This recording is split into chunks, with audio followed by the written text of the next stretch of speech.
jungle. Looked so soft and easy from a B-25 upstairs.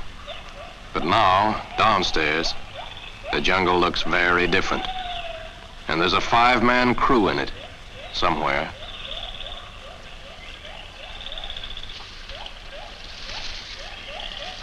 This is Sergeant Mel Ford, the gunner. Just a kid who used to work in a flour mill in Spokane, Washington, and never spent a day in the woods in his life. Since all of them but the pilot bailed out together, there's a good chance of being heard if he yells. Hello there! Hello! Hello! No answer. Not at first. But a little later, he hears somebody else yelling. Hey, Mel! And then he sees him. The navigator, Lieutenant Pat McVeigh. A steady, dependable guy who'd been a high school football coach before the war. A good man to have around in an emergency. Hello there, sir. Hi. Here. How are you? All right? Okay, fine. Sergeant Ford is worried about leaving his chute in the treetop, but that's okay. Since McVeigh has his chute, Ford's will be a good marker for any searching plane to spot. 2 more crew members. 4 out of 5 accounted for. They're pretty lucky to have landed close by. If they hadn't, it would have taken a lot longer to get together. They have that much to be thankful for. And the nearest enemy positions are hundreds of miles away. McVeigh knows they're in a tough spot, but he also knows they stand a good chance of getting out if they keep their heads and if they tackle the jungle as a problem to be solved, not something to be afraid of. The co-pilot, Lieutenant Pat Abbott from Pittsfield, Massachusetts, who'd been a little shaky, starts to relax. A good flyer and one of the leading amateur golfers in the country. But that seems a long time ago. And Charlie Tannen, radio operator and gunner. Oldest man in the crew, with a wife and a baby he's never seen, back home in Amarillo, Texas. Before they jumped, they'd agreed to meet their pilot at the plane, if possible. They aren't too worried about him. They figure Harrison has landed closer to the ship, and he'll be there waiting when they reach it. But Harrison isn't doing too well. He'd come down pretty hard. And he's suffering from a mild form of shock, so it doesn't take much to rattle him. It starts with a mosquito bite, and then he steps into a termite's nest. It hits him suddenly. This is jungle. He's miles from his crew, doesn't know where his plane crashed, and he knows next to nothing about jungle survival. Ignorance leads to fear. Fear and ignorance add up to panic.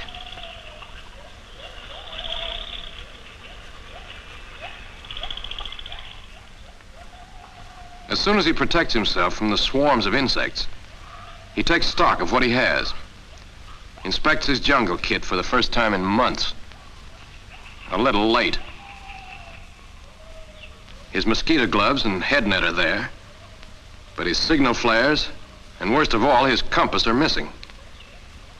His fire starter is gone, too. No signal mirror. But he does have a machete, sunglasses, D-rations, pocket knife, fishing kit, and first aid kit. Because he hadn't been wearing a shoulder holster, he lost his .45 on the way down.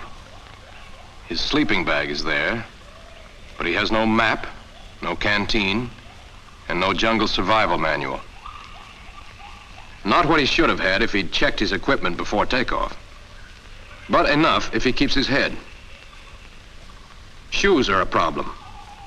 He hadn't worn GI shoes, and his low-cut Oxfords snapped off when his chute opened. He's intelligent enough to improvise a pair from his seat pad cover. In jungle travel, feet are the most important means of transportation and need all the protection they can get. But panic makes him work too quickly, and his shoes aren't as good as they might have been.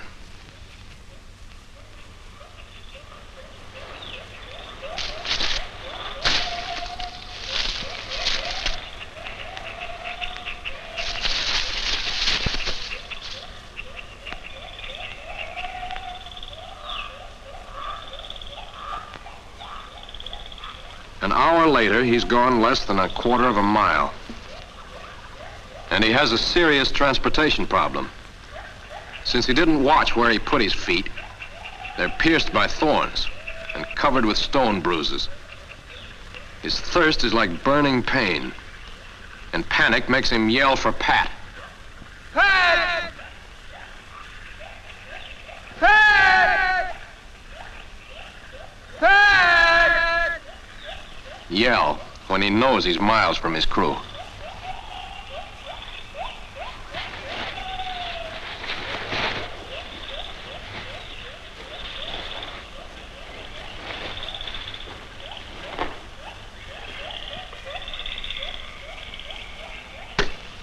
In desperation and anger, he fights the jungle. A futile battle which only exhausts him and makes him thirstier. And then he throws away his water. He doesn't know the rough-barked vine he cut, like many other jungle vines, stores water. Pure water absorbed by the plant's roots. But his crew knows you can drink from any vine that flows clear, sweet sap, and that you must not drink from vines with only milky sap. Tannen also lost his shoes when his chute opened. He too improvises a pair from his seat pad cover. But for greater protection, he makes an inner sole out of the padding and binds his feet with strips of parachute silk. These shoes won't stand up under rough jungle wear, so he'll carry extra canvas for new ones. McVeigh knows it's a good idea to keep the men busy, keep them from thinking and worrying. So he begins to take inventory. The jungle kit is their most valuable piece of equipment. Among other things, it contains a frying pan insert, medical supplies, needle and thread, tea tablets and water purifier, signal flares, a compass, plastic water bottle, and so forth. Basic equipment which experience and testing have proven to be most helpful. There are several types of these kits, and later models may vary slightly.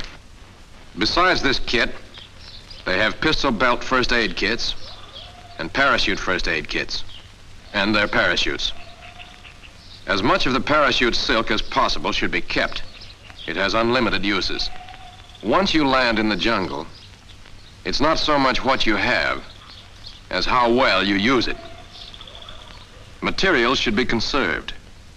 Wherever possible, jungle substitutes should be used, such as vines instead of parachute cord, bark instead of cloth, or taking your food from the jungle instead of using up your emergency rations. They have the necessities. And thanks to McVeigh's thoroughness, an additional emergency personnel kit he'd had the foresight to put in his pocket before takeoff. The emergency kit is sealed for protection. It's a handy thing to have, for it contains some valuable extras: D-rations, adhesive, matches, bouillon powder, benzodrine, and a waterproof utility bag. You share alike in the jungle and divide your equipment into carrying packs suitable to each man's strength and condition, so that every man is supplied if by accident he should be separated from the group. Under ordinary circumstances, keep together. Although a man alone can get out of the jungle, it's safer, easier, and a lot pleasanter if you work in a group. There's a deep scratch in Abbott's back. The co-pilot doesn't think it's important enough to dress, but in the jungle, the danger of infection is magnified. It's hard to believe how quickly it can take hold. It's one of your most serious problems. To compensate for the loss of body salt through sweating, the kits contain a supply of salt tablets. They'll prevent heat exhaustion and cramps. Sulfanilamide powder, contained in the pistol belt first aid packet and the parachute first aid kit, is a lifesaver. Pouring it into an open wound will help control external infection and help prevent blood poisoning. The wound should be carefully bandaged. For relief from insect bites, rashes, burns, or skin irritations, the boric acid ointment is very helpful. It should be applied freely as soon as possible. For smaller scratches, use iodine. It comes in handy stick applicators, which are thrown away after using. You've got to keep your health. But you also need a plan. Studying the map, they work out their campaign against the jungle. They'll follow a stream and a river to their plane, where they should meet their pilot. Then, if rescue planes don't spot them, down the river to the coast, where chances of rescue are greater. But for a short time, they'll stay in the vicinity. Natives might come looking for them if they'd seen the parachutes coming down. From flight data and time of crash, you have a pretty good general idea of where you are, especially if you have a reliable map. A compass will help when you travel. Even though it's still early, it's necessary to find a spot to camp, for night comes swiftly in the tropics. So they split up temporarily into 2 reconnaissance parties and agree to go only about a mile, searching for a stream, signs of native trails, or a native village. They blaze their trail as they go. In dense vegetation and tangled undergrowth, it's easy to travel in circles, even if you're jungle wise. Hey, what's the idea of lugging along that Very pistol? Well, animals and snakes and things. A Very pistol's swell for signaling, but it's not much good against animals and snakes and things. That part of the jungle is highly overrated anyway. You might see a few occasionally, but they won't bother you unless you start something. As for snakes, well, just watch where you put your hands and feet. Don't walk around barefooted. However, a forked stick is nice to have if you're unarmed and nervous. More important, it might be useful for catching small animals to eat. Yike! That couldn't be a snake, could it? Yes, but it's not dangerous. It's just a boa constrictor. A boa constrictor? You didn't have to do that. His main interest is in getting away from you. There are a few poisonous snakes. This is a coral. Species vary in different jungles, so it's well to know the kinds in your theater. This is a bushmaster.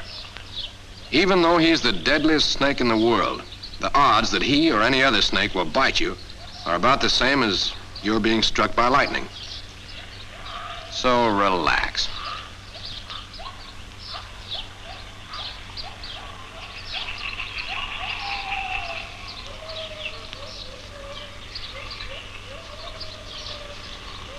An hour or so later, Tannen and Abbott come back without having found anything but jungle.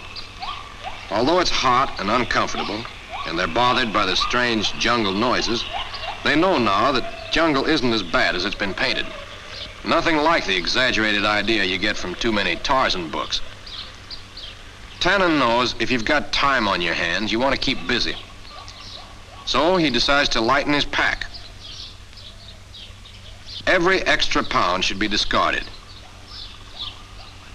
No reason, for instance, to lug around the padding in the jungle kit. So, cut it out.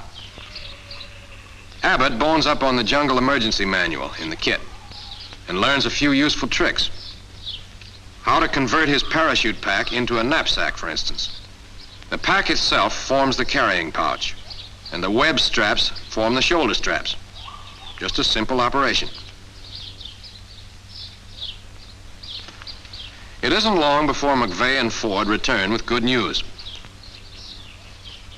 They've found a campsite not far from a jungle stream. So they get their packs together, make sure they haven't left anything they can use behind, and snake off single file into the jungle. They mark their trail well, in case natives or their pilot should cross it.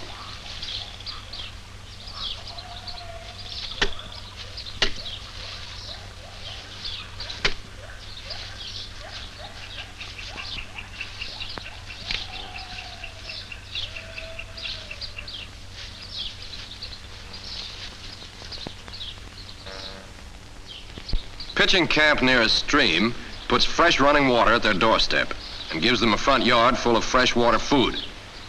But to get away from mosquitoes and malaria, they pick a high spot a short distance back in the jungle.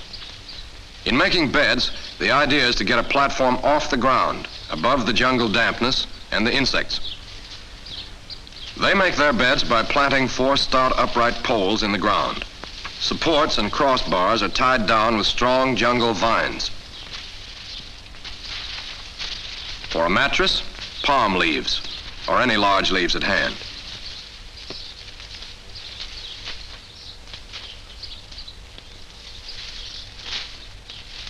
And for sheets and blankets, the parachute. Silk sheets in the jungle. Not bad.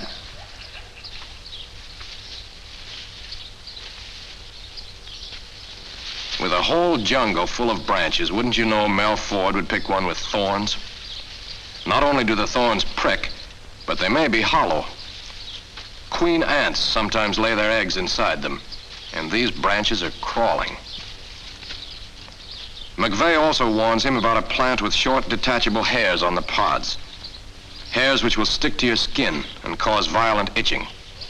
There are other plants to stay away from, plants with thorns, barbs, and stickers. But the little gunner's the kind of guy who'd sit in the only patch of poison ivy in 5 counties. And he did it too, back home in Spokane. It's a good idea to have a fire every night. Whittle some dry shavings. They'll burn easily. No point in using the fire starter unless it's really necessary. Save it for a rainy day. There'll be plenty of them. A dried termite's nest's a good base for the fire. Burns something like charcoal. Small twigs and bamboo husks make good kindling. Matches are scarce. Take precautions to keep them dry. And try to light your fire with only one. A fire has to be nursed along. It takes plenty of patience, but it's worth it. For jungle nights can get awfully cold. Besides giving you heat, a fire will keep away any kibitzing animals. Of course, fire is necessary for cooking, and its smoke will discourage mosquitoes and other pests.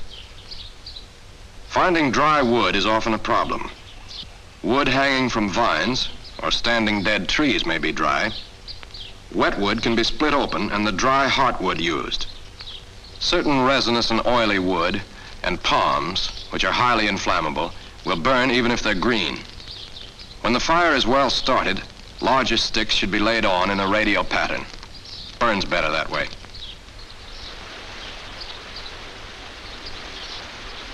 Pretty, isn't it? But to Abbott, it's just a bathroom deluxe with built-in stall shower. Keeping clean is one of the best ways to prevent tropical skin irritations. Makes you feel better, too. It's still early enough so the mosquitoes aren't out in full force. But in an hour or so, toward dusk, it'd be too dangerous for Abbott to go around unprotected, without all his clothes. A good thing for Abbott that McVeigh happens by. There are a couple of ticks on his back. McVeigh has to be careful removing them. A lighted cigarette held near a tick, not against him, will make him drop off. If you haven't a cigarette, put iodine on the beast or pry him out carefully with a knife. Ticks should never be squashed against the skin. Get the head out. Otherwise, it may cause serious infection. It's always a good idea to inspect each other at least twice a day for insects. You may look like a couple of baboons, but baboons do all right in the jungle.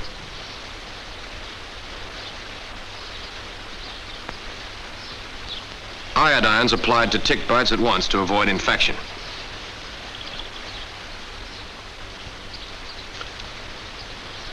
Since clothing gets damp quickly due to the high humidity, let it dry in the sun when you can, or by a fire before dusk. Before putting on his clothes, Abbott inspects them, particularly his socks and shoes, and liquidates any uninvited guests. McVeigh uses the waterproof cover of his sleeping bag as a water container. While he works, his legs are protected against ticks, ants, termites, chiggers, and other jungle pests, for he's tied his socks outside his trousers. He's doing a good job. Unfortunately, you can't say that about Harrison. Although it's almost 4 o'clock, late in the jungle, and he should have been getting set for the night, his only thought is to keep moving. Moving, in spite of the fact he doesn't know where he's going. He tries to orient himself, using his watch. The method is unreliable even in the temperate zone, and Harrison doesn't know it's useless near the equator.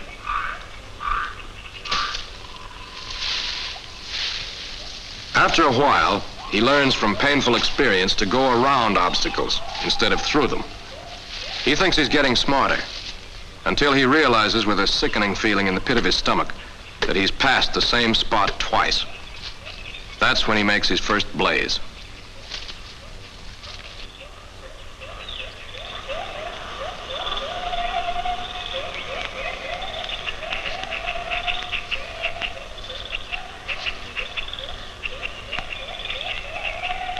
He might keep moving until nightfall, but by pure chance, he stumbles into a clearing, which looks like a good place to camp.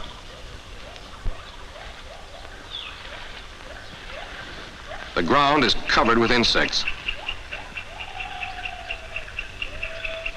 So he uses his head for a change.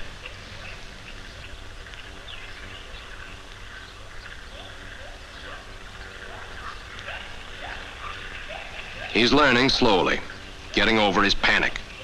But he's hot, tired, and thirsty. He hasn't had any water all day. He's dying for a drink.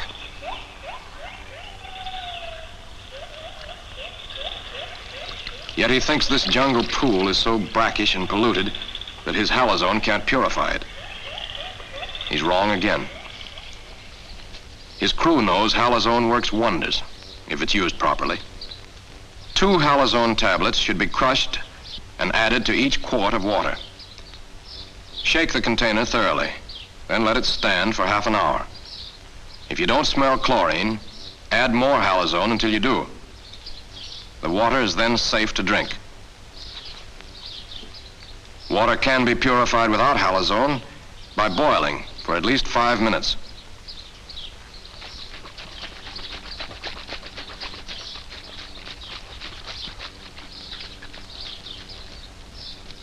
Mel has been left to guard the camp, while the rest of the crew is out hunting for food. To make a baking oven, he scoops a hole by the fire and rakes some coals into it.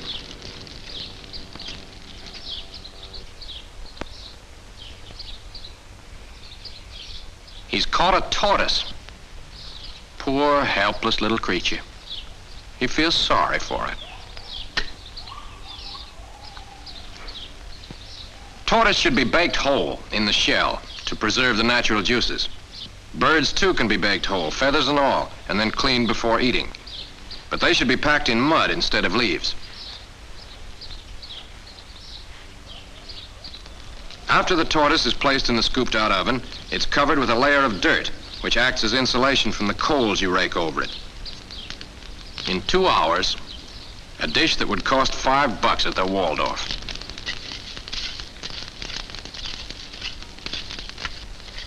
Tannen is searching for the vegetable course. Plants aren't as nutritious as animal food, but they're a lot easier to catch. Fern tips, good eating. The young tender shoots have the most nourishment. Like most plants, they can be eaten raw or cooked. Bamboo ovenware. A section of green stem cut below 2 successive joints is a good kettle. Closed at the bottom and open at the top. It's so durable you can boil water in it. For flavoring, some bouillon powder. At the same time, Abbott is busy gathering nuts. High in protein value, they're a good substitute for meat. Roast them or boil them. In gathering food, don't be afraid to experiment. Most plants are good. Only a very few are poisonous. A general rule to follow is if a plant tastes bitter, it's not edible. Try some. A taste won't kill you, even if it's poisonous. And you can always spit it out. Not bad. Sprouted nuts. A salad course added to the menu. These nuts are a symbol of the variety of food all around them. They're learning a valuable lesson. No man need starve in the jungle. Look funny? Well, if you're tempted to laugh, ask yourself a question. Would I do any better in the same spot? Harrison's big mistake was made before he got in the jungle.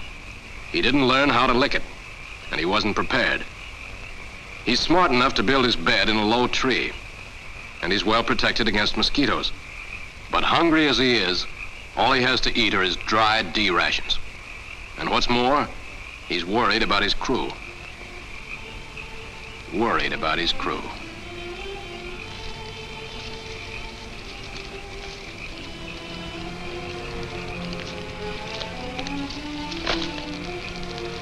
Yes, it's a peaceful scene. A good fire, good food, good companions. But there are enemies present. There are worst enemies in the jungle. The female Anopheles mosquitoes, which fly from early dusk to late dawn and carry malaria. Malaria, which has caused more casualties to American forces in the Pacific area than the Japanese. Malaria discipline must be maintained at all times, especially at dawn and dusk. McVeigh makes sure that after dinner, each man takes an Atibrin pill. While Atibrin or quinine won't prevent malaria, it will suppress it until you can get medical attention. There are directions for use on each package. Be sure to follow them religiously. The other rules of malaria discipline are practiced too. Insect repellent should be used and renewed every couple of hours. The Anopheles doesn't like it, and she isn't the only one. The repellent also keeps them from being bothered by other annoying insect pests. Mosquito head nets and gloves should be worn from early dusk to late dawn. The crew remove theirs only long enough to eat. Since they're well smeared with repellent and near the fire, it's all right. They're doing pretty well. I'm not too worried about their pilot, because they figure that by now Harrison's probably at the wrecked plane, waiting. Harrison's waiting, all right, for morning. He can't sleep. And he's still hungry while a good dinner crawls through his tree. As you can see, he'd be hard to catch. He moves so fast.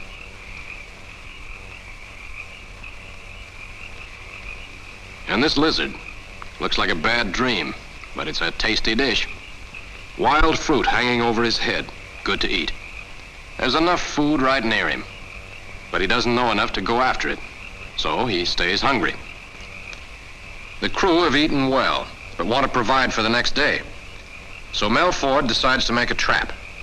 Just lengths of split bamboo arranged log cabin style and tied with parachute cord.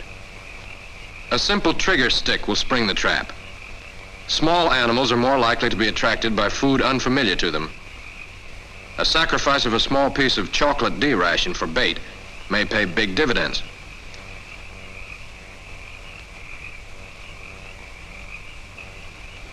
He knows that the best place to set a trap is along an animal run leading down to a stream. He camouflages it, and just to help things along, builds a fence to force possible victims in the right direction. If you're interested in birds or small animals, try snares. Use a strong, supple branch as a spring, and make your cord from the inner core of your parachute shroud line. All animals and birds are edible, except for carrion birds, like the vulture. So almost anything you catch will be good to eat. Tannen sets his snares on a wild berry bush, and a cluster of the berries makes good bait. He could use any other fruit he's seen birds eat.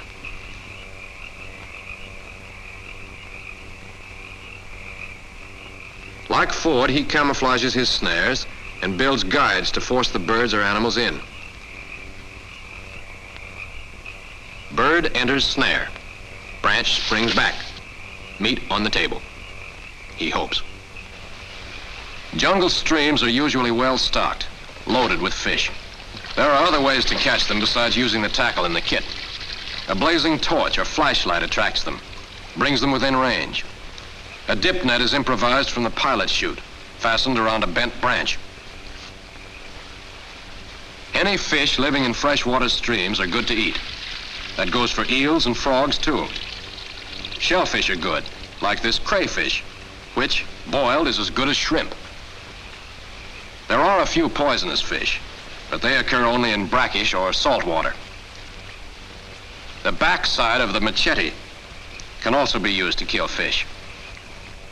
By 9 o'clock, which is very late for the jungle, they are ready for sleep, well protected against mosquitoes and with their equipment under cover.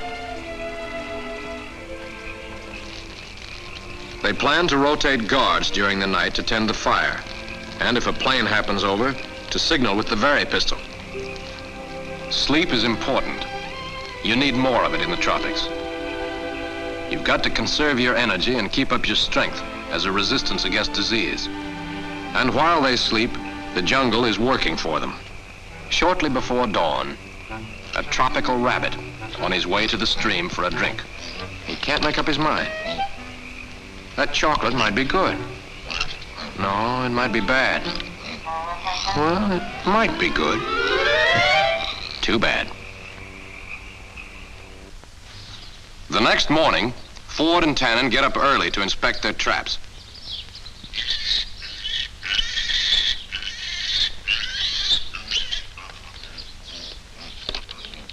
Mel's got something, but he doesn't know what it is, or how to get it out.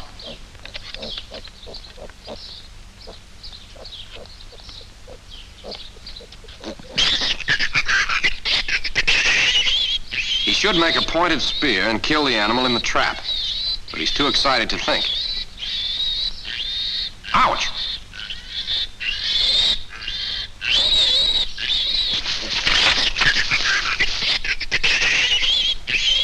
Ford is a lucky, eager beaver if there ever was one. Tannen's snares have been busy, too. Caught a fruit pigeon, which tastes like squab, and a larger, ugly-looking bird.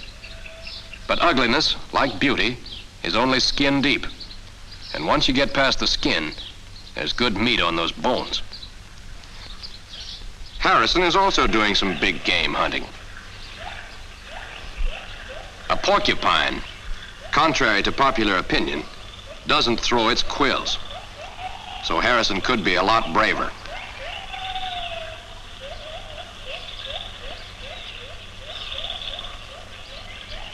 That repulsive creature happens to be good to eat. But he's too squeamish. Something you can't afford to be in the jungle. The crew want to be well provisioned for the day's march. A parachute stretched across the stream and weighted down with stones makes a good net into which you can drive the fish.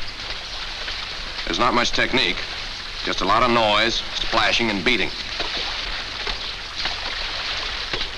Spearing fish with a sharpened bamboo pole takes practice and patience.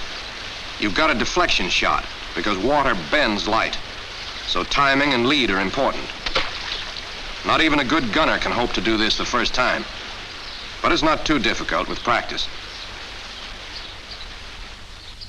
Before cooking, they skin and clean what they caught in the stream to get rid of the parasites. As for the rabbit, well, he never thought he'd get into the Air Force this way. They're well protected against early morning mosquitoes. Breakfast isn't elegant. The plates are wild banana leaves, but they serve the purpose very well. Food spoils quickly in the jungle. To preserve it, they cook all their fish and meat. Cut it in strips and hang it in the sun to dry. Drying strips over a smoking fire is another good way to keep food edible for several days. But they'll have to boil it before eating. They're looking ahead, playing it smart. And while they're eating, 10 miles away, Harrison is standing and drooling. He drools for minutes before the light dawns. Anything a monkey will eat is good for a man. A simple jungle rule it took him 2 days to get. He's so busy stuffing himself, he doesn't see trouble coming. Storm clouds. The crew sees them, though, as they're picking their way down the shallow stream, one of the fastest and easiest ways to travel in the jungle, if you can't find a trail. They don't waste any time getting to high ground. In the tropics, rain comes swiftly and heavily, and streams may flood in a flash. If it looks like rain, no time should be lost in providing shelter. You can build a lean-to in a hurry. It should be set up with the wind at the rear, and the slanting poles should be fixed against a firm base. A heavy log will do. For a floor, branches covered with sleeping bags. You can cover your lean-to with a parachute, but since it isn't completely waterproof, you should cover the parachute with leaves. Banana leaves are best if you can find them. Start at the bottom and work up, the way a house is shingled, so the rain will run off easily.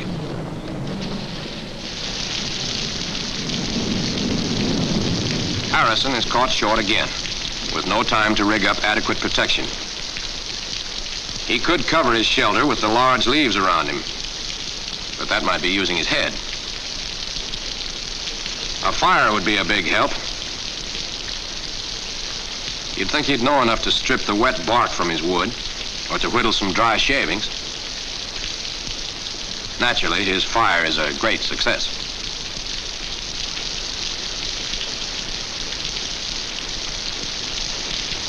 And so he sits and shivers and soaks. Although with a little common sense, he too could have had a fire under cover. And he too could have been warm and dry.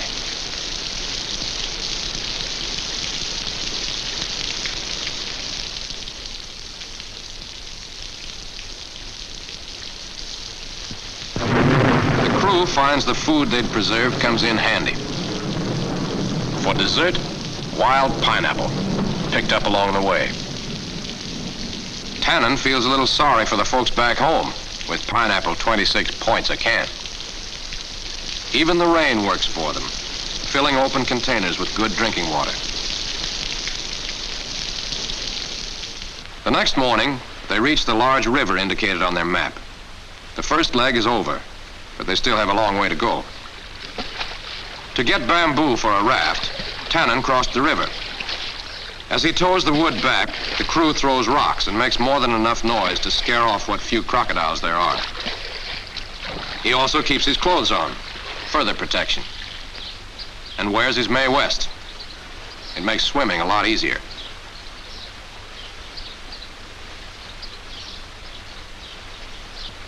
Tannen doesn't know it, but he's brought back a friend. A friend who's gotten quite attached to him. A blood-sucking leech. He hasn't had time to dig in, so McVeigh is able to pull him off.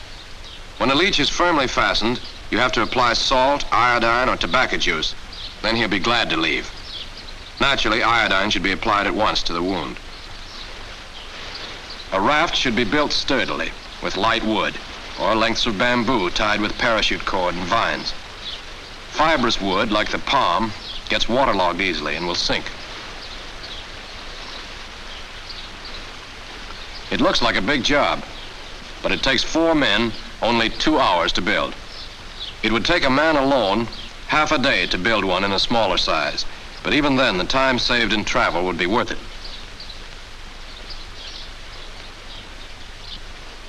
You can cut oars with a machete, but you must remove the bark or your hand will blister. They balance the load so the raft won't tip. But just in case it does, they tie everything down tight and stow their most valuable things in their pockets. They're ready to travel, the most efficient way. For the river is the express highway of the jungle. Besides leading down to the coast, native villages are found along the banks, and you're in the open where rescue planes can see you. Their next objective is their wrecked B-25, which they hope searching planes will spot.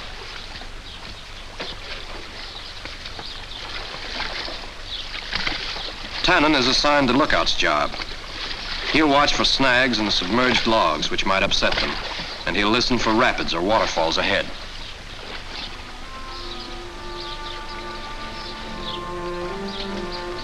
They're on their way, and they know where they're going.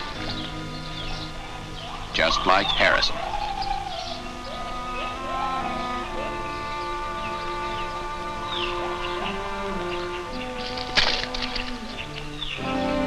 getting nowhere fast. He realizes it's impossible to go through a mangrove swamp. So he'll have to go around it, even though it's a much longer route. It takes him hours and plenty of luck to make the river at last.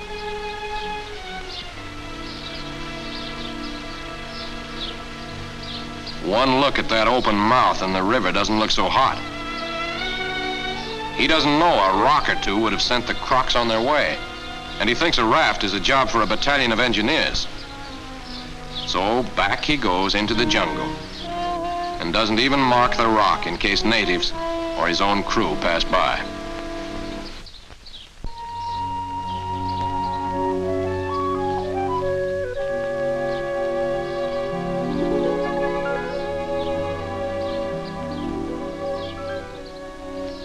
Later in the day, his crew, floating by that same rock, never knows Harrison has been there.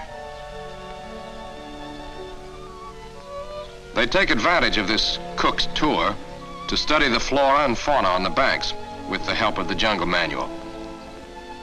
Breadnut is a valuable addition to your menu. Breadfruit, common in the tropics and usually in season. Baked, it tastes something like potato and has as many uses. These rare and exotic tropical fruits, which look like bananas, are bananas. Yes, they do grow upside down. The fruit may be eaten raw, fried, broiled, or roasted. Soursop is another common fruit, which is good to eat raw or cooked. Hey, look it! Monkeys! It sounded like cannibalism when McVeigh read monkeys were good to eat. But Ford felt better when they told him monkeys are almost impossible to catch without a rifle. The tail of a young crocodile, well cooked, is as tasty as beefsteak, it says here. That's when Ford really loses his appetite and almost loses his breakfast. But if he were hungry, he'd eat a crocodile tail and like it. While almost everything in the jungle is edible, some plants must be cooked, like the elephant's ear, whose nourishing meat must be boiled in several changes of water. Plants and trees with a milky sap must be avoided, or they will cause a skin irritation worse than poison ivy. In the jungle, one of man's best friends is the bamboo. Not only does it make good cooking pots, rafts, and fishing spears, but the young shoots growing from the base of the tree are edible, raw, or better still, cooked. And as if that weren't enough, the older cracked bamboo stems sometimes contain water.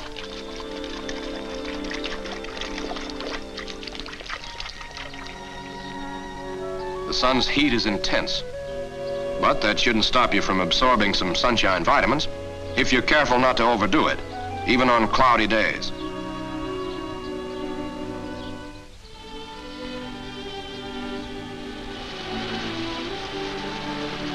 Ten miles later, the sound of rapids ahead makes them decide to put ashore.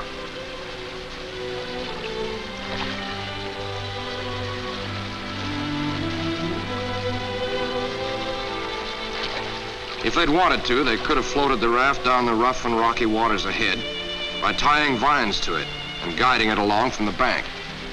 But they planned to leave the river anyway, for according to their calculations, their plane is due west in the jungle, not more than a few hours' march, and they're anxious to get to it as soon as possible.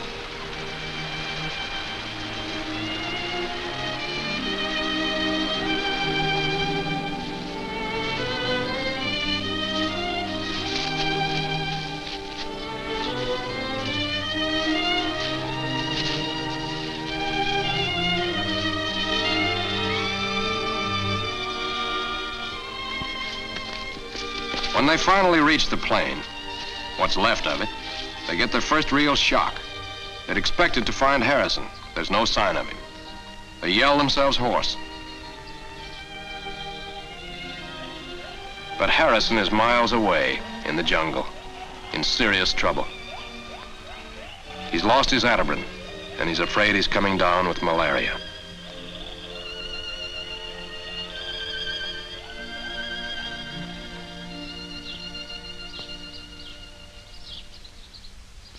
After a night's rest in hammocks, the best overnight beds you can make in the jungle, they start getting ready for the reconnaissance planes they know will be searching for them.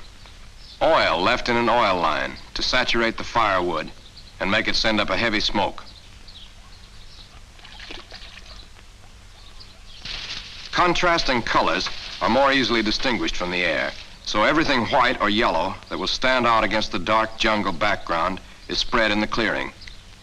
They destroyed all classified papers and tech orders. They smashed what secret instruments were left and buried the parts. If their plane had been intact and in enemy territory, they would have burned it. While they wait, they keep busy. McVeigh practices with the signal mirror.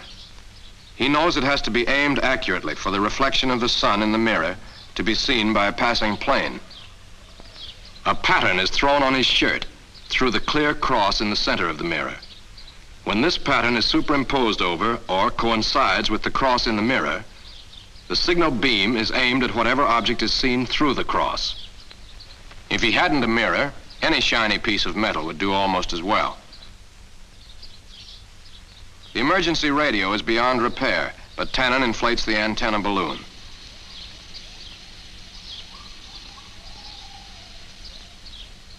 Floating over the treetops, it can easily be spotted from the air. They do what they can, and wait, and hope. During the succeeding days, Harrison grows weaker. Panic is setting in again.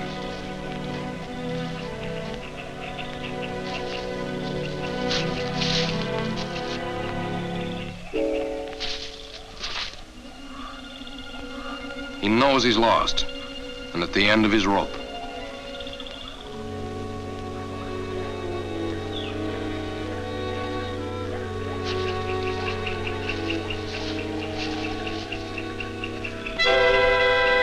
And then the next morning, his hope flares up again when he hears what he's been praying for. He starts a fire quickly, but at best it's hard to make the smoke seen above the trees. He should have stayed on the river, in the clear. He should have prepared his fire in advance. He should have added more leaves to make more smoke.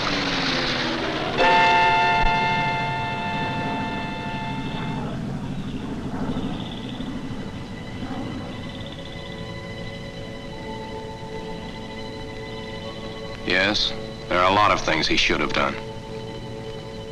And now the possibility that he will die in the jungle, alone, seems very real.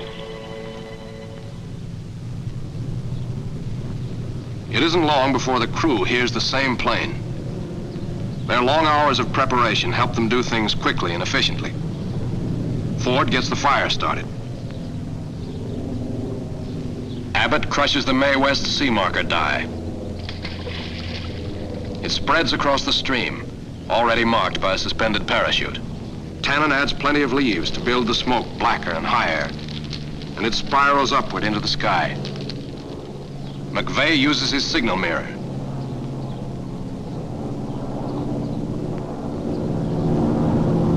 Practice makes perfect.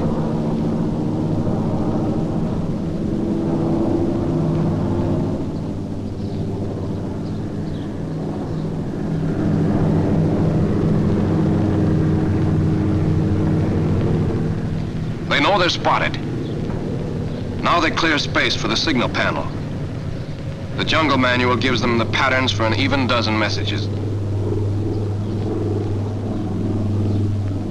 Indicate direction of nearest civilization.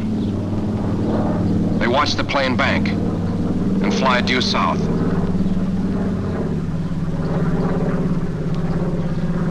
Need quinine or atoprin.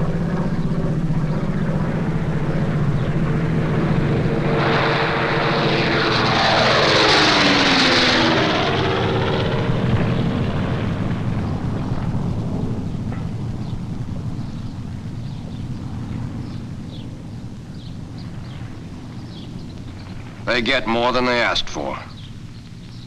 2 full boxes of food, arms, and supplies. If they needed one, they could ask for a doctor, and the plane would bring one back. He'd bail out to join them. The note tells them about a native village, 10 miles due south. where the natives are believed to be friendly. They collect their stuff and sling it over a pole for easier carrying. They leave a note for Harrison in case he makes the plane. It's in a box hanging high in the center of the clearing. Plenty of food and supplies, too, well out of reach of insects and prowling animals. The signal panels left in full view have abandoned plane, walking in this direction.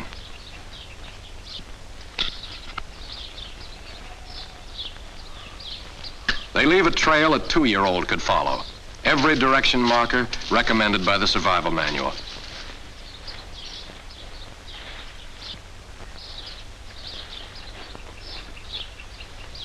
They might have saved themselves the trouble.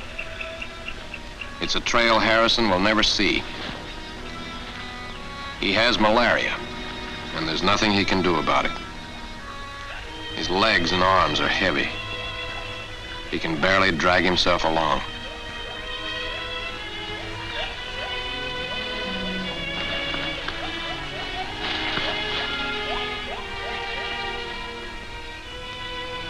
That night, he just has strength enough to crawl into his shelter. He's shivering, his body turned to ice. The jungle, a gigantic refrigerator in which he's locked.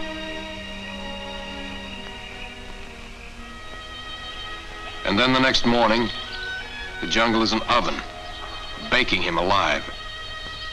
He sweats and burns with fever. For hours he lies there and suffers, and drinks water he hasn't been able to purify. Not even that makes any difference anymore.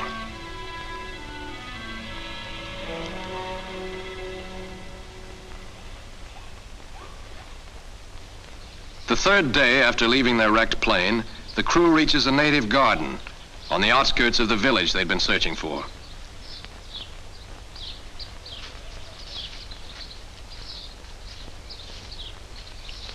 They don't know how they'll be received.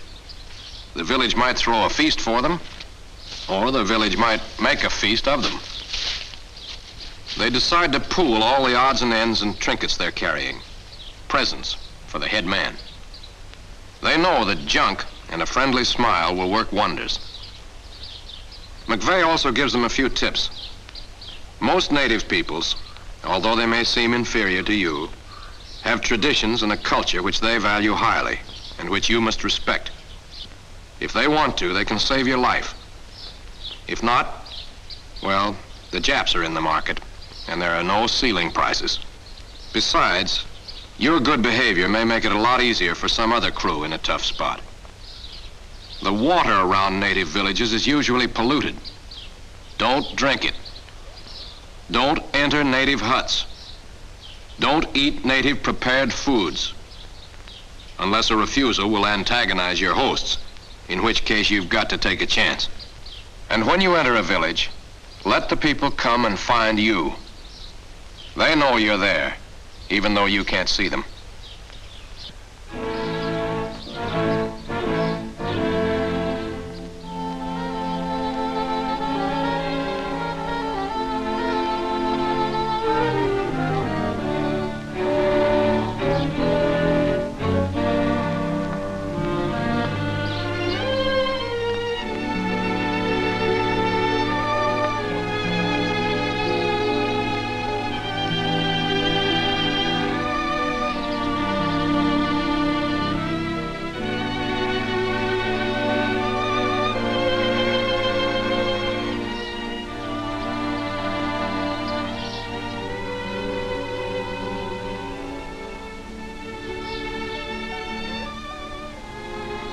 A gift, a smile, and everything's fine.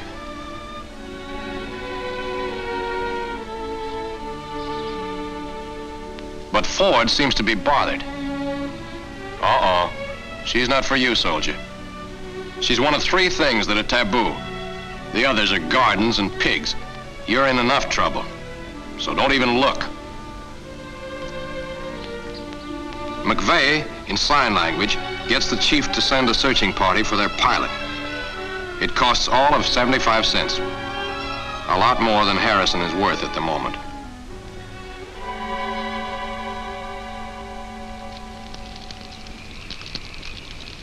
That night, they took care to pitch their camp outside the village, and they waited for some news from the native boys searching for Harrison.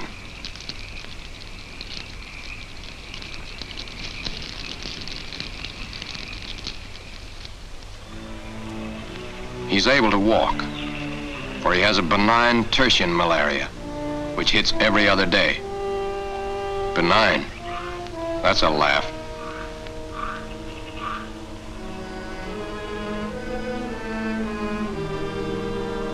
Between malaria attacks, he wanders on, but never very far.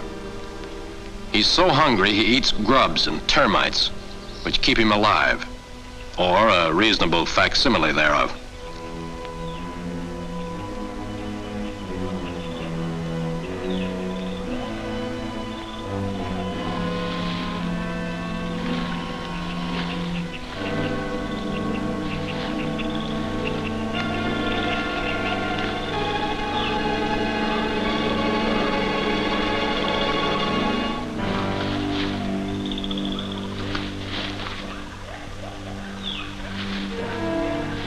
That's the way things stand at the 15th day. In the private war between the jungle and First Lieutenant Lynn Harrison Air Corps, the decision goes to the jungle, face down.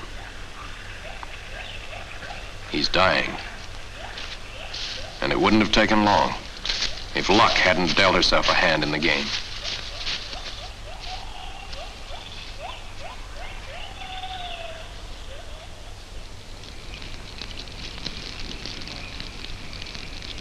That's about all you can say for him. He was lucky. His crew cleaned him, fed him, dosed him with Atibrin, nursed him like a baby, and they pulled him through. During the days Harrison is recuperating, they keep diplomatic relations on an even keel.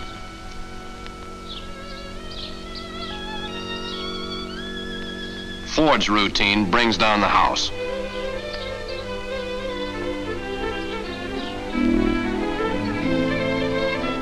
And then when Harrison is able to sit up, the village throws a party for him.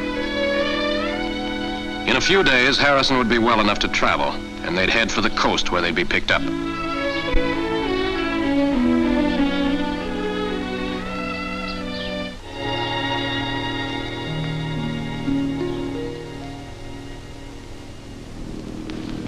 Well, that's it. That's the works. Now, you've seen the jungle both ways. It can be tough, or it can be easy. Tough if you don't know what you're doing and you haven't got your equipment. And a lot easier if you follow the book. Now, you can live in the jungle, even alone, and like it. But you've got to be prepared for it, and you can't be afraid. There's only one answer to fear: knowledge. So if you do land in the jungle, then land and live.